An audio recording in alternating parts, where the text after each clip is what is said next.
Hi, we're the Brightons coming to you live from our studio. In H-Town. Yes, and it's, what time is it here? I don't know. It's either daylight savings. Is it really 9 o'clock or is it really 11 o'clock? I don't Spring know. back, lose forward. I don't know. You know. Oh my gosh. I don't know. All I know is that we weren't going to get on here because we didn't even know what time it was and it was so late. But we said, no, we're committed, we're doing it, and if nobody watches it who tonight, cares? They usually watch it later anyway, not while it's live, so we're just going to do it because it makes us feel good. And it's Richard's birthday today, so this is like a happy birthday. Hey, Barbara, we miss you. Chris, thank you for joining us. As always, man, you are a faithful... Yeah, he was gone for a little while. I know, man. Stuff's gone, but it's 10:45. 10:45? No, it can't be. Is it really? It feels like 9:45 to me, though. Well, I don't even know. I know when we were does anybody really know what time it is? No, we don't, obviously. So when you're watching this... And what are y'all doing on at 10:45, Barbara? Right. Boy, I thought you were down in Galveston, man. But all these people are getting on because they're on spring break. That's right. Spring break. You know? But we wanted to hop on. We are going to give away a couple of tickets, right? Should we do a separate video? You want to do that now or later? Well, they need to have the suspense of waiting to watch the video. All right. I mean, they don't know when the video we're going to do it. Might do it in the middle. So, and these are for the people who text BRIGHT, B-R-I-G-H-T, to 66866. We told y'all that we would pick 2 winners tonight for the comedy date night in Katy, Texas, which is, if you're not from...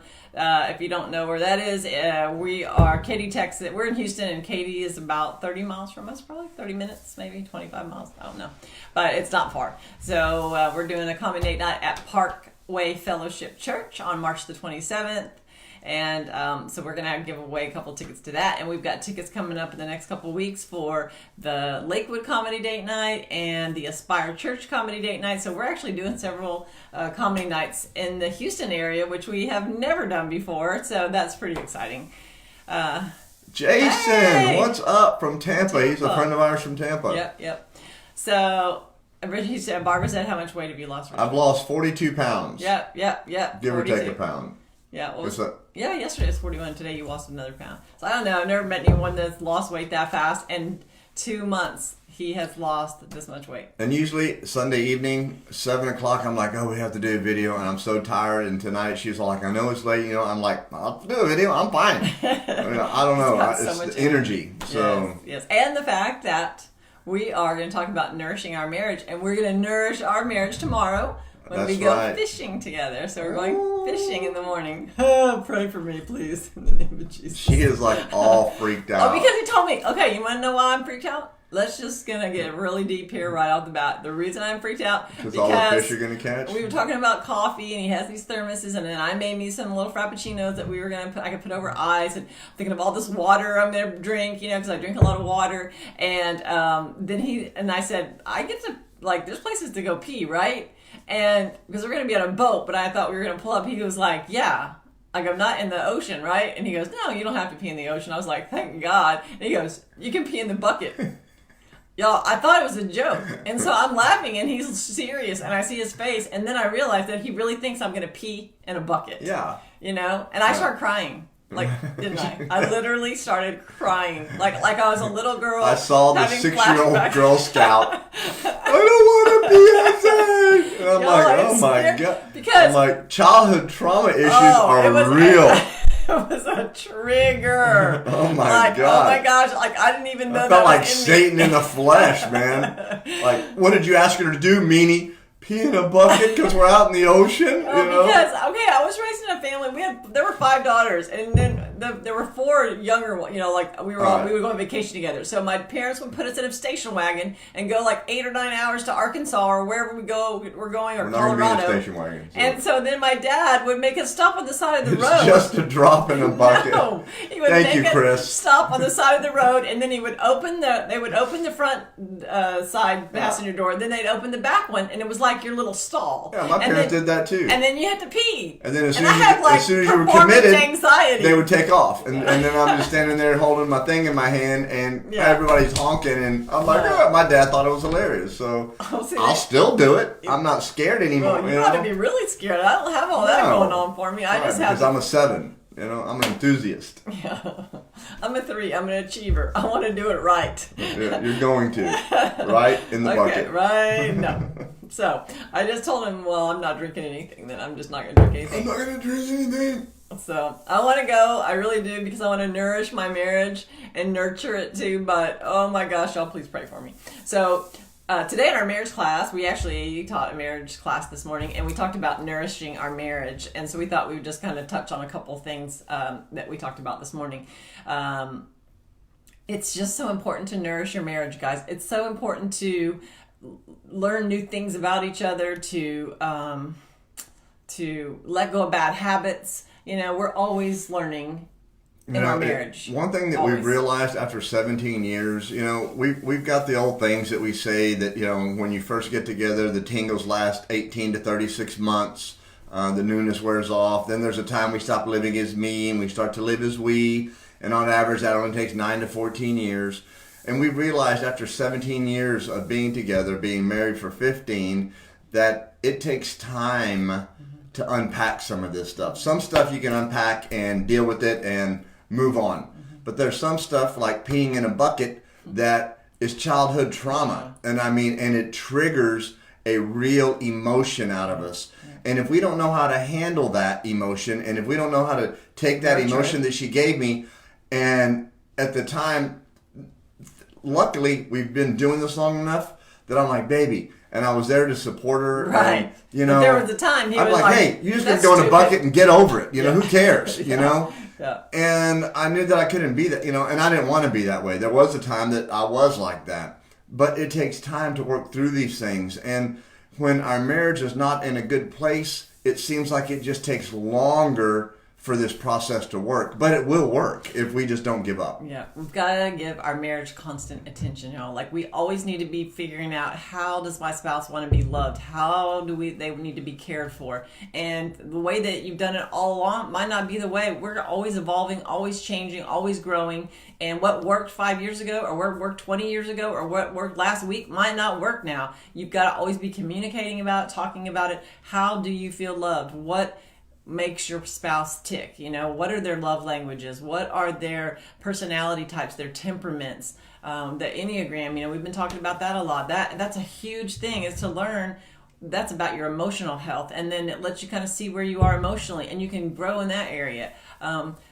We're supposed to be serving our spouse and meeting their needs. If we're meeting each other's needs, then everybody's needs are getting met. And it's always better. We said it today in class. It's always better when someone else scratches your back. Like, Richard can meet his own needs. I can meet my own needs. But when I'm meeting his needs and he's meeting mine, it's just different whenever someone else is doing it, when you're not trying to do it yourself. We pick up different things as we read and we study and we go to conferences. And Pastor Jimmy Evans is one of the best marriage gurus out there. He's got such a heart for marriage.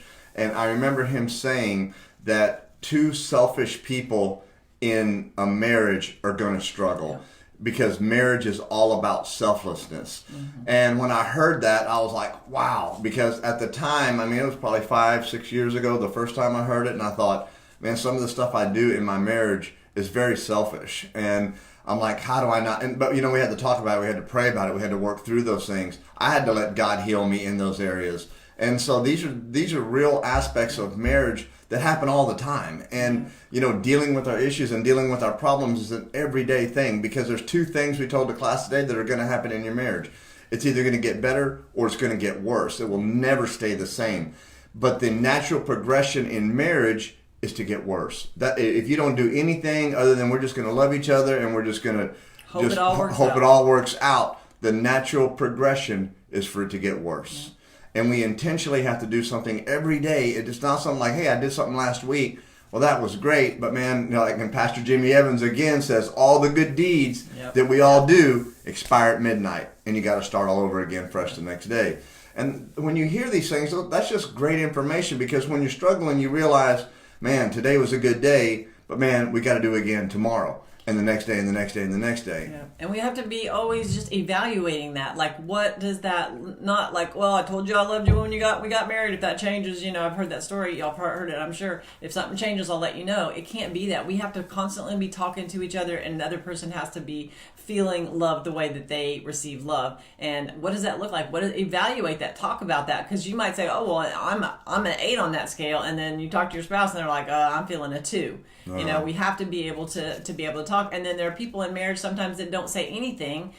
Joel Malm brought this up last week. He said, what about the people that just kind of go along and are just passive about it, but they really have resentment and it's buried because they're saying, no, babe, everything's fine, but everything's not fine. We need to be able to talk about those things and just say, are we good at it? Are we good at nourishing our marriage? And what did we do when we fell in love? A lot of times we have to go back to our roots of what did we do? Well, for us, we can't really go back to that because we don't be drugs and alcohol and pornography. So, that's probably not a good thing for us. But what about if I lifted weights when I knew you were driving up in the driveway? Oh my God. Yeah. And I could just start working out. You used to stand there, y'all, with the barbell because I lived in this gated townhouse. She wouldn't give me the gate code because I didn't know him that well. So he was coming over, and there's a fine line between love and stalker. And he would wait for me outside of the gate, and he'd be standing outside of his bandana. Bronco with a bandana because it was sweaty outside. And then he would do this thing where he would be lifting these weights, and then he'd act like, oh, hey, I didn't see you right there. I just thought I'd get a quick session before you got home. But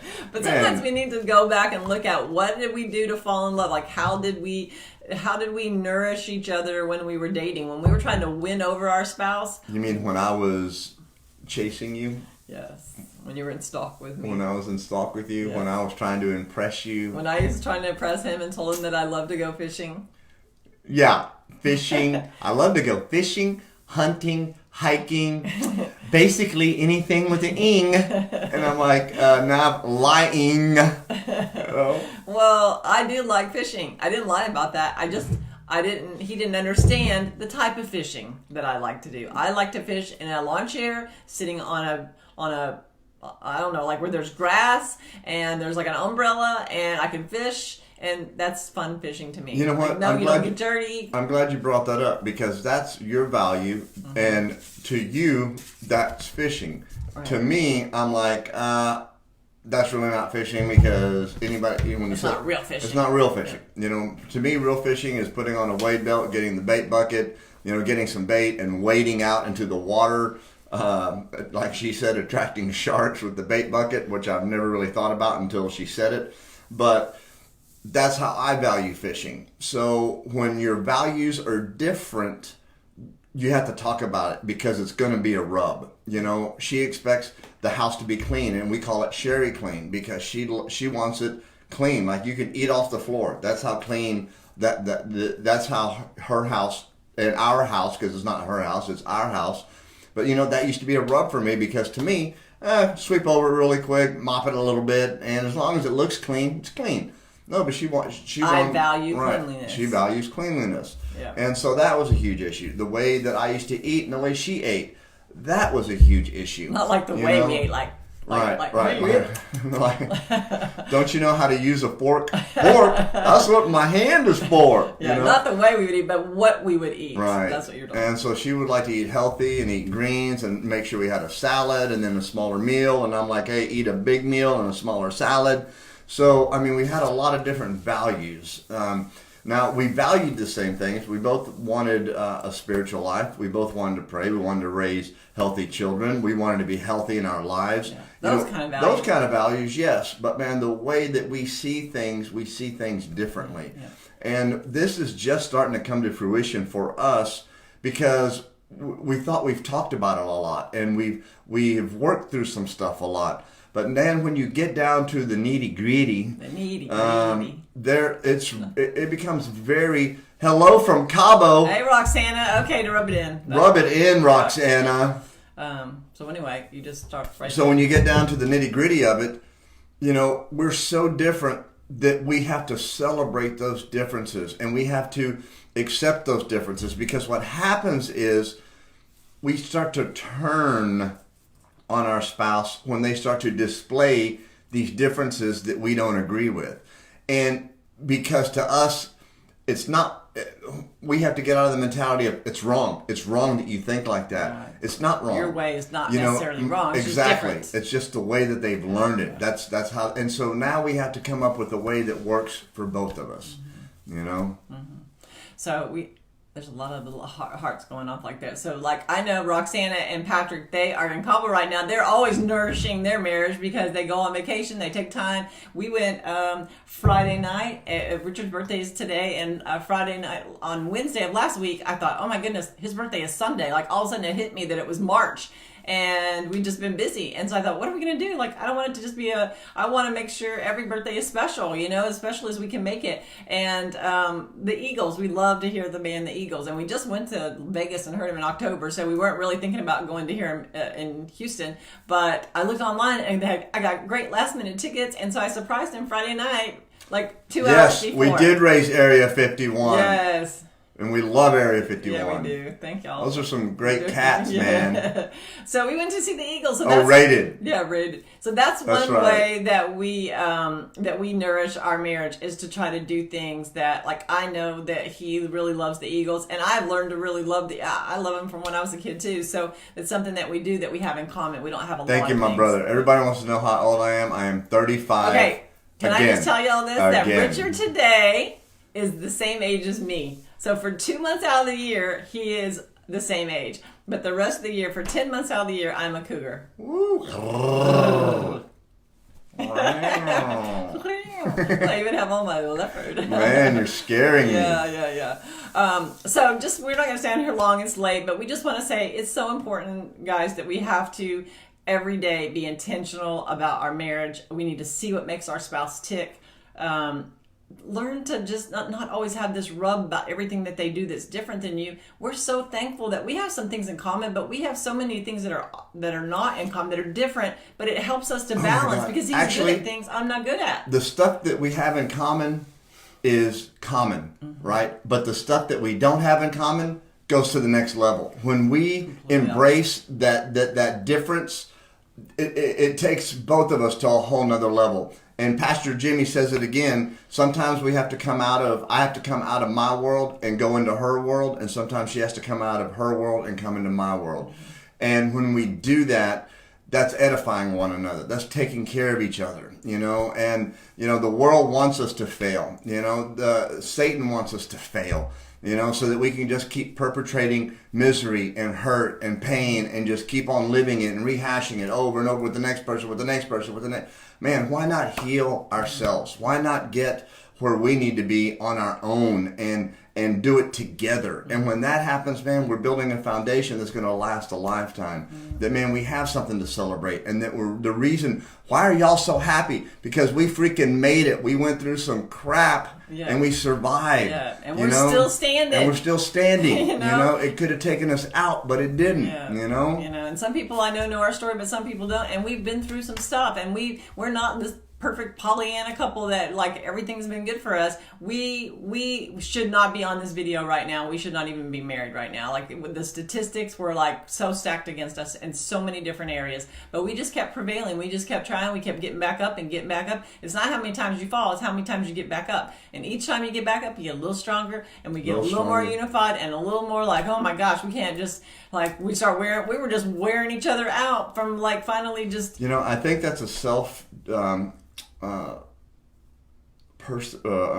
self-preservation deal that we do is when our spouse starts to act like differently, we try to push them away to, you know, and make them get angry so that we can be angry too.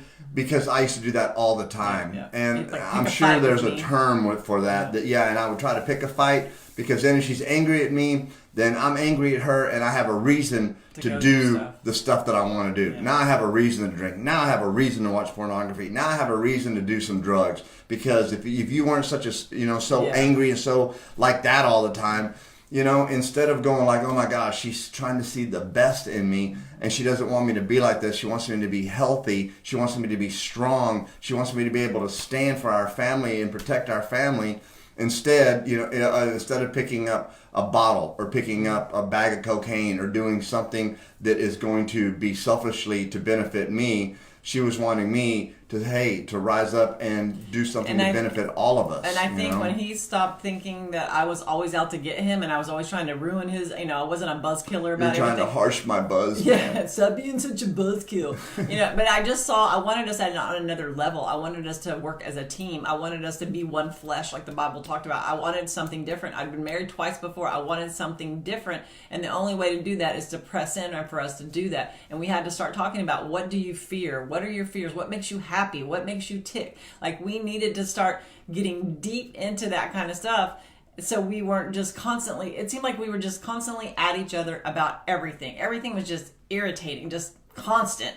But when we started getting deep, because it wasn't even about him and it wasn't even about me, it was the stuff that we had deep rooted that we hadn't dealt with. So when we started to deal with that stuff, when we started doing that, it's gonna come out, guys. Marriage is to expose the weaknesses, the anger, the dysfunction, the brokenness, the hurt, the betrayal, the everything of our life. This is what marriage was created to do. Expose it so that we could deal with it and work through these issues together.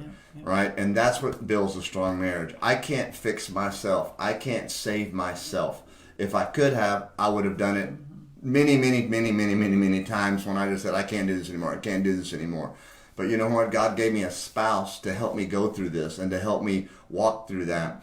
And I didn't understand the power that she had and the grace and the gift that she was to me. So I tried to abuse it and push it away, because that reality of dysfunction was a reality that I grew up in, and I knew how to function in that dysfunction. If I make myself clear. And we're a little tired. I could deal with that. Yeah, I'm a little tired. We are tired. Misty, why are we on here so late? I don't know. We don't know, because we just decided, you know what? No, we're not. Because I've lost 40 pounds and I have all this energy, and I'm like, okay, I'm not even drinking coffee. This is tea, green tea, no caffeine, because I'm like, I don't need any more caffeine because I'll make another video, But we just need to be able to speak into each other's lives, edify each other's lives, listen, have a different, not always, maybe not looking at what can make you happy. People don't want to ever hear this in marriage, but, if you're living a biblical marriage, God isn't concerned with your happiness. He's concerned with your holiness. And so your marriage is to make you holy, not happy. And it doesn't mean that you don't have a major life full of joy,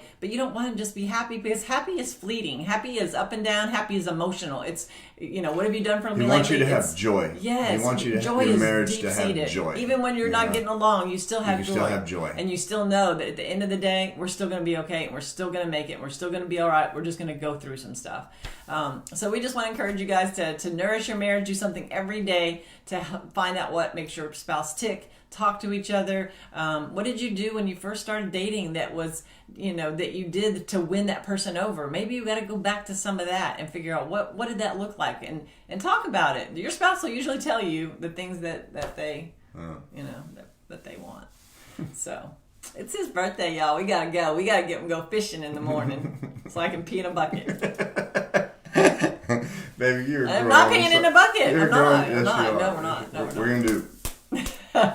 You better be good at it. Okay. Rochambeau. All right. So, do we want to do this now, or do you? Yes, let's do it now. Okay. So, where is it? Where's the thing? Right there. We got the names. All right. So we're gonna do some more in the next couple of weeks for other comedy date nights, but then we have one coming up at Parkway Fellowship Church in Katy, Texas, on March 27th, and we have two couples that have won tickets, and one is Jocelyn White. Right? Yep. We can't tell you your whole email because we don't want to give it out there to everybody, but Jocelyn White, if you're watching, we're going to send you an email. And the next is 1 Timothy 4. Oh, no, that's scripture. Never mind. The other one is ADE Flores 1. Okay, yeah. so ADE Flores 1. So we'll send you guys an email. If you see it, just comment on the bottom. Congratulations. Yes. Hey, and thank you. Look, we're just getting the email going, but man, we're going to start having some things that we send out on it. Yep. And we've got people that are going to help us on that. I mean, it's going to a whole nother level. So thank you for your support. So you're talking about, text Bright, our last name, BRIGHT, to 66866. And text it to that number. And we're going to, as we have different comedy nights, as we have different marriage stuff, our books coming out, a lot of stuff, we'll be giving away free stuff. It says, does this pride include my plane fare from San Francisco? No, it does not. Like, you're going to have to be local, and I think that the ones that are on here are ones that have recently did it for that particular one, so it's more local. But we're going to have all kinds of cool stuff. So. One of these days, our ministry is going to be big enough to cover that, Chris. So just keep praying for us. And that's just as you know what. Since we're on here, I'm just going to put it out there. So God has really been, like, we've been praying about this ministry. We've been doing this for 15 years. Like, we're so excited about it, but God is really moving in our life in these last few weeks, like in an unbelievable way. So we are wanting to step out by the end of this year and to be able to walk away from our business, and this will be our full time, because it's a lot of our time now, but we're believing for that. So there's going to be ways for you guys to partner with us that we're going to put on, because we have a 501c3 nonprofit for marriage, and we're going to need help, and we're going to need people to partner with us so we can do this, because we know God called us to do it. And we're excited about it. Yeah, we are. So thank you guys for tuning in. Tell your friends about us. Tell your family about us. Yes, please share our videos. We want to come into your house. Not while you're there, because that would be like creepy. But that's really weird. You might make your peanut bucket. Yeah, you had to be tuned in from the beginning to understand that one. Yes, otherwise that's just even creepier. So we love y'all. We hope you have a happy rest of your Sunday night. And peace out. See ya.